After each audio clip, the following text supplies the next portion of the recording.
Bonjour à toutes et à tous et bienvenue sur le Macchiato Freudien, un podcast de psychologie que j'ai décidé de créer lorsque j'ai commencé une licence de psychologie, une discipline des plus passionnantes mais pour laquelle en tant qu'étudiante, je trouvais peu de ressources en plus de mes cours.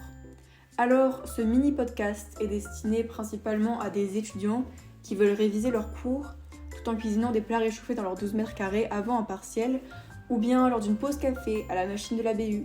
Mais il est évidemment ouvert à tous.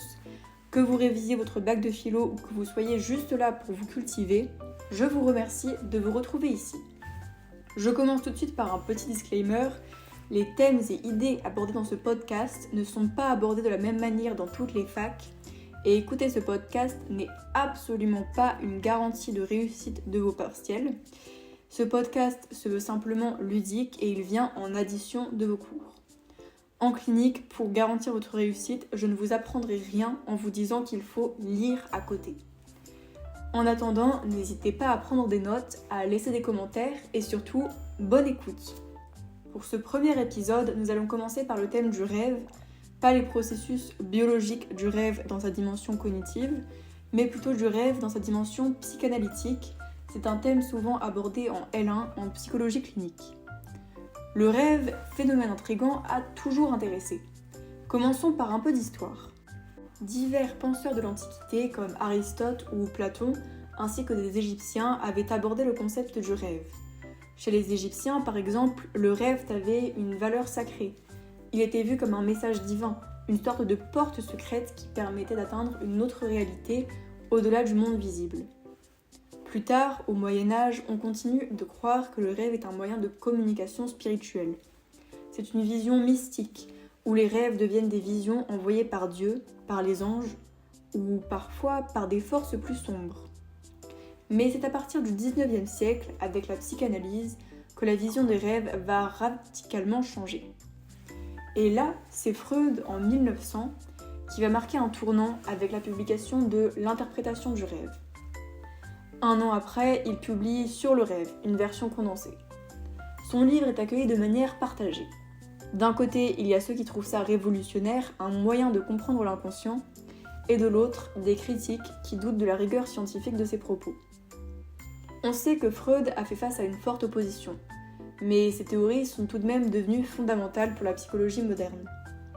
Pour vous donner une idée, son concept du garde de sommeil, où l'idée que le rêve est une manière de protéger notre esprit pendant la nuit était complètement inédit à l'époque. Il n'était pas le seul à étudier le rêve, mais il a vraiment redéfini la manière dont on l'appréhende. Alors, qu'est-ce que Freud nous dit du rêve ? Pour lui, le rêve est un phénomène de l'inconscient.